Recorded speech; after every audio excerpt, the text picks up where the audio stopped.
remember SEC Media Days, June of 2021, when the news leaked from Brent Zwerneman at the Houston Chronicle that Texas and Oklahoma were headed to the SEC? It was a premature report, at least in terms of what the folks at the SEC wanted.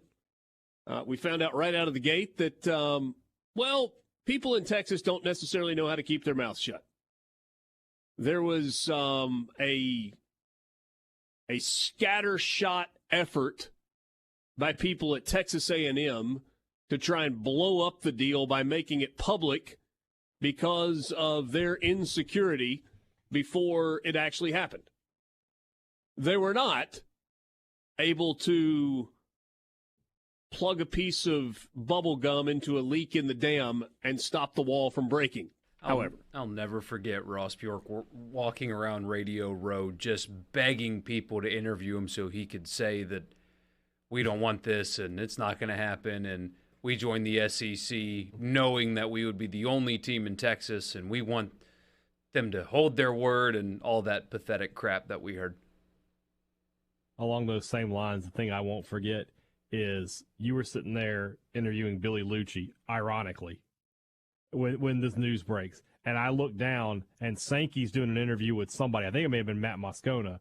And Dellinger, Staples, Feldman, Saleh, they're all just standing there waiting for him to say no comment, but they all standing right there behind him. I was cracking up. I texted like three of them. I was like, what are you doing? You just get the same no comment everybody else does. So that was June of 2021, and we found out then that it would be no later than 2025 when Texas and Oklahoma joined the SEC. At least publicly, after some initial reaction where everybody was like, oh, there's no way it'll be 2025, people kind of settled into the idea that it may be 2025 when they join the league, because the cost to leave the Big 12 early was simply prohibitive. And then the Big 12 kind of went to work on its expansion plan and ultimately announced that BYU and Houston and UCF and Cincinnati were going to join the league. So 3 from the American Conference plus BYU. And that kind of made us start wondering, well, maybe they will get something done sooner. And in the last 6 months, I feel like there's quietly been a lot of optimism from people thinking that probably gets done a year early. This coming academic year, so the 2023-24 academic year, starting with football season of 2023, will be the last without Texas and OU in the SEC. But there's some wishful thinking there, right? Because they've still got to figure out the contractual stuff. And today, from ESPN, we get a story that says it is unlikely the schools will come to an agreement with the Big 12 and its television partners, ESPN and Fox, that would allow Texas and Oklahoma to leave for the SEC earlier than the 25-26 academic year, which means we will have this coming football season and one more football season before Texas and OU are part of the league. The SEC, of course, did not comment. Texas and OU exchanged proposals with ESPN and Fox over the last few days, centered on exchanging games, game choices, and cash in exchange for an early exit from the Big 12, according to CBS's Dennis Dodd. While there was a glimmer of hope that a resolution could be reached, negotiations ultimately fizzled out. A person familiar with the negotiations told CBS, "I don't want to say dead. For now, there is no deal. There is something there that could work." So, what is that something? For Texas and Oklahoma to leave early, both the Big 12 and Fox would have to be compensated. The Longhorns and or the Sooners were involved among the 5 rated games in 6 of the 13 weeks of the regular season on Fox last year.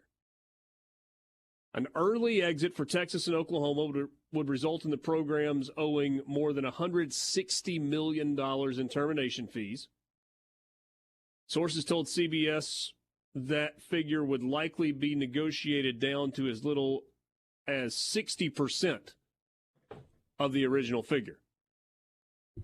Anybody want to do the math on that? That's still just shy of $100 million. It's a lot of money.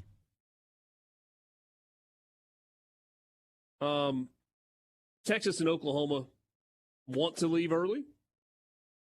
The Longhorns and the Sooners decided to move to the SEC. It set off that chain reaction that we were talking about. And go figure, it's money when it's all said and done. So, I'm not going to read you any more of the story. You can read it at CBS Sports. You can read the ESPN report, however you want to do it. What do you guys make of this? It's disappointing.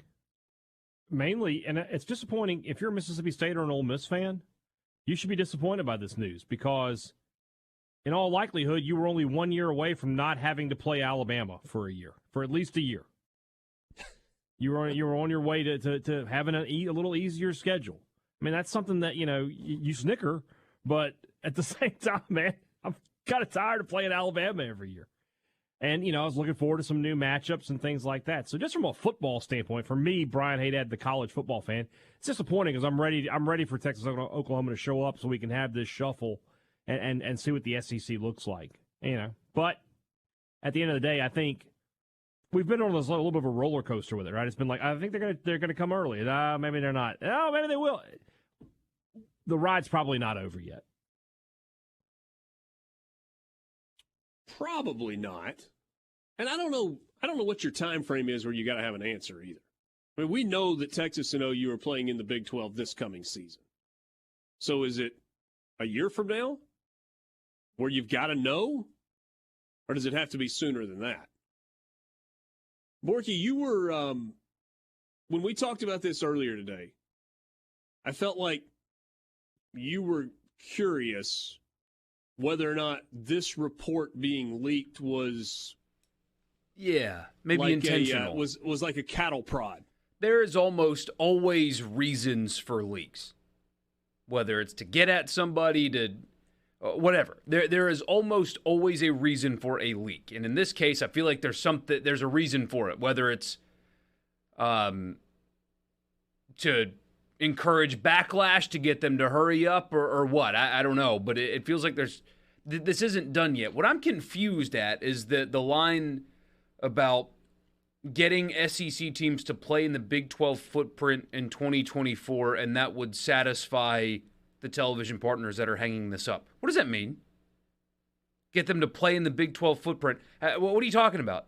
Can Mississippi State just, hey, Iowa, I know your schedule is full and our schedule is full and we've got buyouts tied up in that, but we'll go play. We'll go play in Iowa City or Ames next year. All good. We'll just pay $1.5 million buyout to one of our non-conference games and we'll see you up there. Like, what does that mean? Get SEC teams to play in the Big 12 footprint to satisfy the television partners next year. What does that mean? Yeah, so I didn't read that line from the story. The paragraph said one possible solution to the problem. Well, CBS Sports reported in December of 2022 that one major holdup in the move is the concern by the Big 12's television partners, ESPN and Fox, that the value of their contracts with the conference would take a huge hit in 2024 due to the departure of Texas and OU. The Big 12's grant of rights deal expires prior to 2025, which is the reason that 2025 was announced as the deadline. One possible solution would be Texas and OU playing games within the Big 12 footprint in 24. That would give Fox rights to broadcast games featuring 2 ratings draws, though that scenario would subsequently impact existing contracts that schools in both leagues have with out-of-conference opponents. Footprint language means. I don't know. I mean, that's what it's saying, but that's illogical. Yeah. So, and they know that. They know that's illogical. So you just putting that out there to say what? That'll satisfy us even though we know you can't do it, so we're just going to make you deal with it?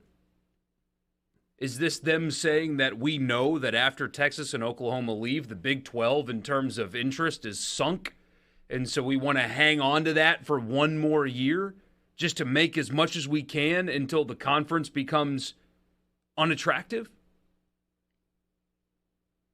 Because TCU is a great story, and I think they're still going to be good, and Baylor's good, and Iowa State's been good, and Cincinnati's been good. I think the Big 12 but they don't attract eyeballs. That's not a No. viewership league anymore. No, and I think the Big 12 as a league is going to be fine. I have kind of come full circle on that. I think they're going to be okay. And I think the Big 12 has got to be encouraged by the fact that they've been good as a league without Texas and Oklahoma. They're just not nearly as, with Texas and Oklahoma in the league, but not a factor in the race for a champion. They're just not as sexy without Texas and Oklahoma. They're not as valuable. They're not as interesting or as attractive when the league is TCU and Kansas State and Iowa State and Baylor and Houston and Cincinnati and UCF and BYU. That's just not. I mean, that's the American Conference on steroids. Or Big 12 light, which is fine, right? I mean, it's good football, good teams, good fan bases, all of that stuff. There's just no sizzle to it. I mean, even the Pac-12, at least as it exists right now, has got some sizzle because of Southern Cal. Now, Southern Cal and UCLA leading the Pac-12 are not helping that, but even without that, for now, you've got Washington and Oregon and Arizona State, and you've got brands. You've got Stanford and Cal and whatever. The Big 12 in terms of football will be without brands. Yeah. They'll have teams. Yeah. Maybe even really good teams, but not brands. From like a brand standpoint, you could almost argue that Central Florida is the biggest brand in there, just because they have like they have a little bit of national cachet from claiming a national title, and Gus Malzahn is a name that people know in college football. That's crazy. Yeah. I mean, Oklahoma State is probably at the top of the list in terms of brand. Yeah, but they're they're on the of verge course, of taking a step back. And of course, TCU did just play for a national title, but you know what I'm saying. Unfortunately, their performance is going to lead to some disrespect nationally. It's not fair, but that's how people operate. Sure. I wonder if that's what it is. If the networks are playing hardball and pretending like, well, if you do this, then we'll be happy, and that this is impossible. You're not. Weren't the Big 12 and Fox always going to play hardball? Yeah. Like, the Big 12 really gained nothing other than some cash by Texas and OU leaving early. Yeah. I mean, it might be more convenient for them to just kind of go on with their new teams and go on with their new scheduling model and get accustomed to life without the two gorillas in the room, two elephants in the room. But are they really gaining anything by Texas and Oklahoma leaving a year earlier than they are able to? They're going to have to pay an exit fee from the conference regardless of when they leave. They're just not going to owe any television money because the grant of rights is up following the 24 season. And then what about, I mean, from the SEC standpoint, I mean, the ultimate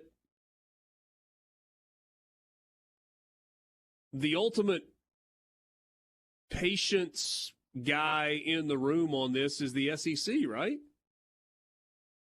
I mean, the SEC is looking forward to having Texas and Oklahoma. As fans, we are looking forward to those trips, those teams, what it adds to the league, a new scheduling model, all of those things. But it's not like it's broken right now. I'm pretty sure the SEC has won back-to-back football championships. Probably more than that. How many in a row now? Georgia's won the last two. Alabama won the one before Alabama, LSU. LSU before 18 that. was Clemson. Okay, so four straight football titles. Back-to-back baseball titles. Basketball's, fine, whatever. Big 12's got the last two national championships in basketball. Nothing changes for the SEC by waiting 2 more years. No. The ESPN deal doesn't go into effect for the new ESPN deal doesn't go into effect for 2 more years anyway. That ABC oh wait, no, that's not right, is it? Does that start this coming season? Because CBS is out. Is that right? I thought that was 24. I thought we're stuck with Gary for 1 more year. But they're doing that plus the Big Ten this coming year? I thought we got the promos saying no, I think Big that's Ten on this year. CBS. Oh, good. So no more of that. But we're moving on. We're talking about the future. It prevents the blowing up of the schedule. That sucks. I mean, 1 year, but still, because the playoff starts in 24, right? And as we've established, Ole Miss and Mississippi State are more likely to make the playoff when it's 12 teams instead of 4, right? Easy. But the current schedule doesn't do them many favors. So you're going to go into the first playoff having to play Alabama. You're guaranteed Alabama on your schedule, like Haydad said earlier. So we're stuck with the bad scheduling model for 1 more year, where you play one team from the East once every 14 years. We're not going to get that blowing up where we find out who the 3 permanent opponents are, and then guess what? You get to go to Gainesville where you haven't been in forever, or you get to go to Knoxville where you haven't been in forever, and feel like you actually have a conference again. You've got to wait 1 more year for that to get blown up and happen. I mean, there are going to be bad years where you get Alabama, Georgia, and LSU, but what if 24 was going to be the year where State got Missouri and Kentucky and Vanderbilt and Florida, who's down, and Texas A&M, who's going to go 8-4 again, and avoided Alabama and Georgia? And then suddenly you look at the schedule and think, this could be a playoff team. Yeah. You got to wait another year for that emotion. The answer on the TV question was both. The Big Ten on CBS begins this year, 2023, with 7 games in various time slots happening on CBS. 2024 is the first year of the SEC on ABC in that exclusive 3:30 Eastern, 2:30 Central window. So CBS can theoretically 7 times this year lead into an SEC game with an 11 a.m. Big Ten game.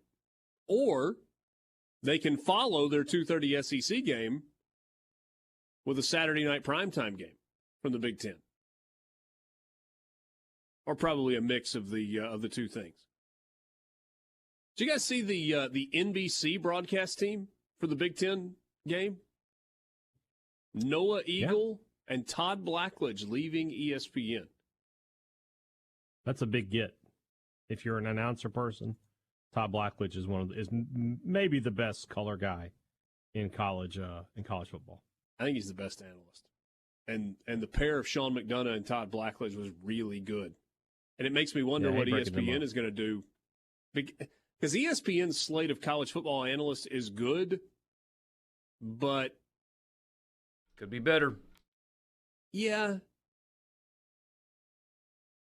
I guess what I'm getting at is at the top, it's pretty good, but there's a pretty significant drop-off after the top couple of guys in terms of analysts.